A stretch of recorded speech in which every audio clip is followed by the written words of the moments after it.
Hey, Hannah, what's up? Hi, Dr. John. Thanks for answering my call. Of course. Thanks for shouting us out, man. What's up? Well, I don't even know where to begin, but Cannonball. I guess I'll just... Right in the middle. Well, my son's life has devolved into chaos, and I have no clue what to do about it. How old is he? 25 years old. Okay. He recently moved to New York City, and when he first moved there, everything was normal. Everything was fine. He moved there for a good job. We were so proud of him. And then I guess a couple months ago, everything just started devolving. He has been, I don't even know if I can say this on the air. Say whatever you want to say. Say it all on here, man. We do life here, so go for it. Well, ever since a couple months ago, he has been just a monster. He has been going to orgies, sex parties, taking recreational drugs, and I know about this because he has been posting it all over the internet online. On top of this, he has a third boyfriend, not third consecutive, but is in a relationship with two people at once. Okay. And I feel like I am watching a car crash in slow motion. We've always been close and open with each other. I've always accepted him in many ways, but this feels like it's gone too far. Man, are you guys still talking? Is there a communication lifeline open between the two of you? We do talk, but I am now blocked on social media. Okay. The only reason why I have seen these videos is because of my niece, who I'm close with, who is slightly younger than him, but about the same age. And she brought this to my attention because she was worried. And when I tried talking to him about it a little bit, I could feel him pulling back. And, he was just telling me that everybody lives this way. And I just can't believe that that is the truth. Yeah. Man. I'm sorry. It's hard to watch your adult son who's got adult resources putting himself in a position where I love how you said that. You just feel like you're watching a slow motion car crash with one of the most important people in your life in the driver's seat, right? It's just baffling because he was always the good kid, right? He was the goody two-shoes. He got the good grades. Now he has a good job, and I just don't know where I went wrong. I don't know what caused him to do this. I was about to go there. That kind of reverse engineering is not helpful right now. It probably will never be, but especially not right now. Okay? Because there's two things going on here. Number one, you're staring at yourself in the mirror saying, shame on you. Right? Right. Tell me about home life. Home life, we got off to a rocky start. I had him really young. I had him at 17. Okay. So, I lived some life as well. But, we did our best to provide. Me and my husband were always loving and, accepted his identity. He came out to us at 15. We are a religious household, but we did accept him for that. And we are proud of him. We just don't know what currently is happening. Okay. Often with the just countless young people I've sat with over the years, what's often goes unseen by their family members is just how brutal school life is, bullying is, ostracizing is. You know what I'm saying? It just breaks my heart. It's broken my heart over and over and over again for 2 decades. We did deal with some of that, especially when he was out. And, it was only 10 years ago, but things have changed a lot, Sure. I feel. Yeah. And it was a different time. Sure. And the 10 years before that, or the 5 years before that, when he knew that he was different, but nobody else did, like that's a lot of weight for a kid to carry alone, right? But here's the deal. That is not even on the radar for me as in terms of concerns. What you're telling me is you're watching your son become somebody that you have never known them to be, And that is somebody who's using drugs, who's putting themselves at great risk, right? Mm-hmm. Not only with drug use, but with just out of control, multiple sexual partners all the same time. All this stuff is just so quick, so fast, right? Mm-hmm. And so number one, let's move your identity off to the side. Think of it this way. If you have a loved one in a car, and let's say you left the car keys in the car, and you see that loved one rolling off down the street, you sitting there wondering, why'd you leave the car keys in there? Or what could you have done differently? That's not the time for that. The time for that is to go try to stop that car. Right. Right. I have a different take on this simply because this is the age of young person I've worked with most of my career. Mm-hmm. So I'm going to put myself in your seat. If I was to have, my son was to be 25 and this very same thing was going on. Okay.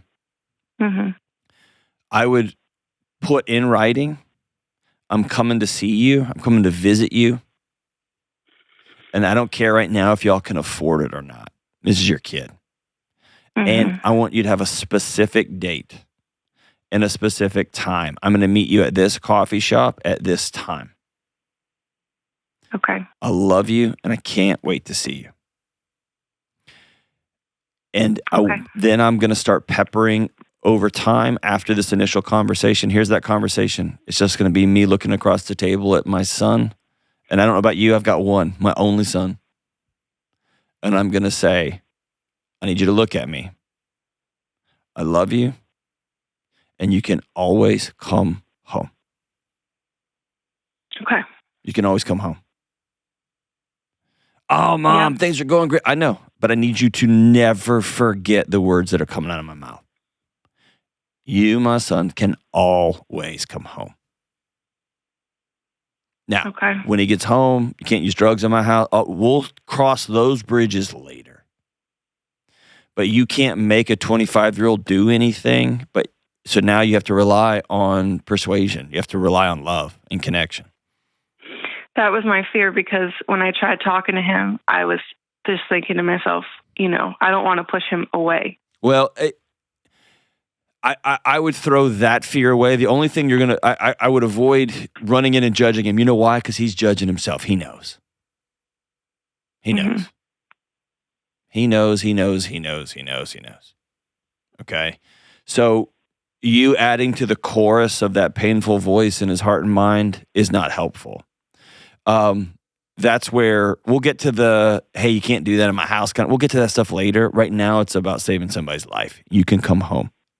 Mm-hmm. Mm-hmm. And anytime you text him, I want the conversations to be about, this is your mom. Just want you to know I love you. And our front door is always open if things get too wild. Mm-hmm. Okay? Okay. And we're just going to build that foundation there. If it's, again, I'm thinking down the road here, if there's an opportunity for an intervention, if he's super sick, or if you see him suddenly and he's lost 40 pounds, you know what I mean? Like you really see him falling off the deep end, then I personally would be more intrusive. Here's why. It's their life. They're grown-ups. I don't care. You're my son, and I'm not going to lose you. Mm-hmm. Right? I'm not going to your funeral. Mm-hmm. But right now, I don't think we're there yet. Okay. Okay. Right now, I mean, he thinks he's having fun. There you go. But I know where it could go. And you may not have been all the way to where he's at, but you said when you were younger, you had your days. I mean, sure. I mean, I had him at 17. Does he know those stories? A little. It's time. It's time to put it all on the table. Two adults talking to two adults. I mean, two adults talking to each other. Mm-hmm. Okay? Okay. And if you fly to New York or take the train into New York and you sit down and say, I need to tell you a story about a young girl. And there's probably some dark stuff from when you were younger that he doesn't know about.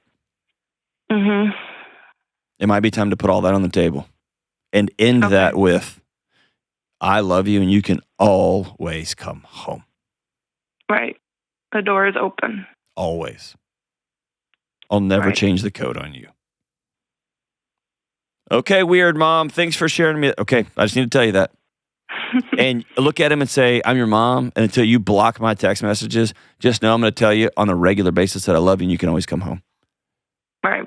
We've always been close is the thing. Okay. And we have been open. I mean, I've shared some things, not everything, but. Okay. I think it's time. Okay. I think it's time.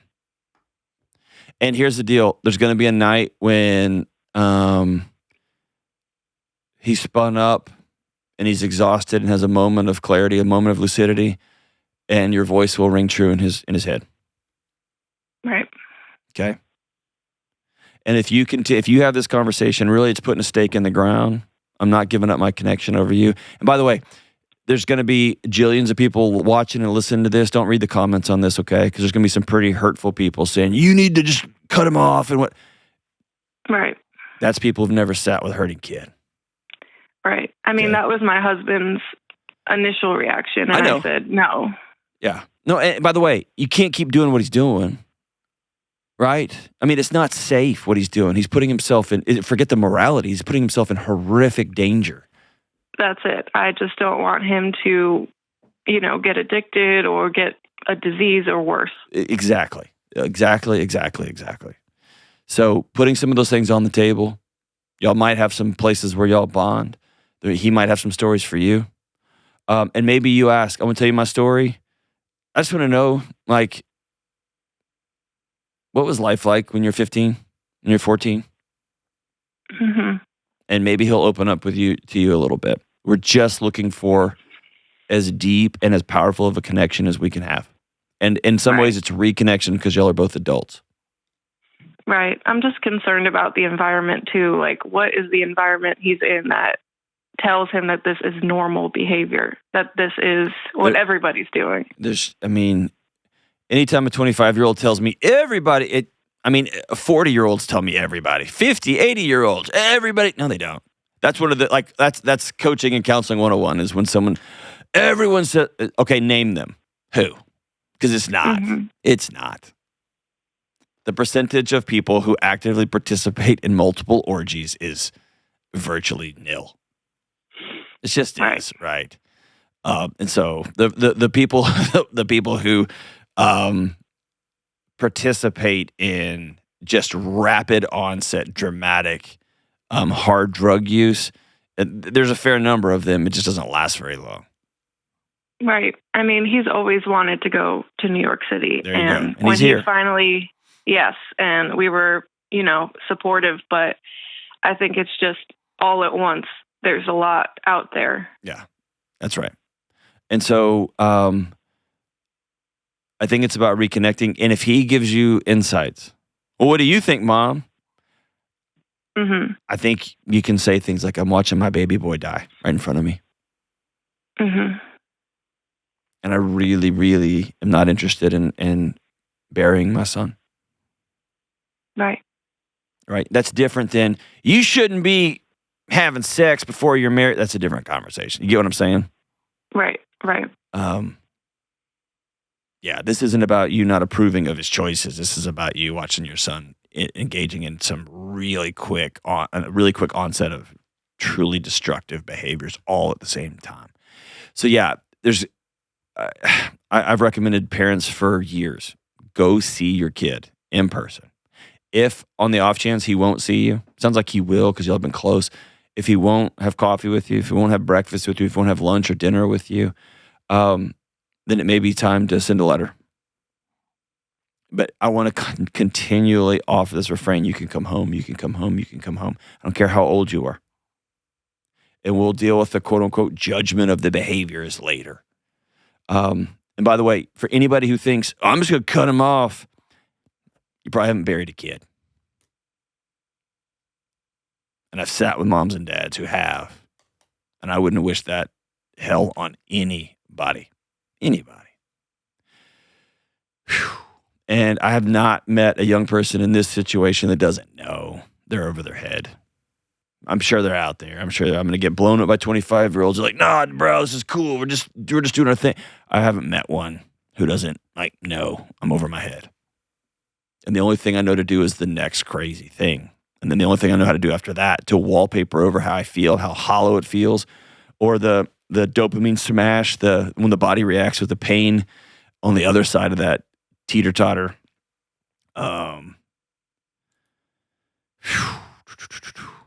In the depths of that hurt and that hollowness, they know.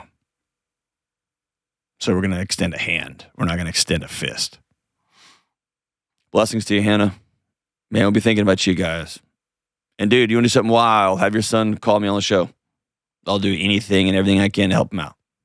Thank you so much for the call.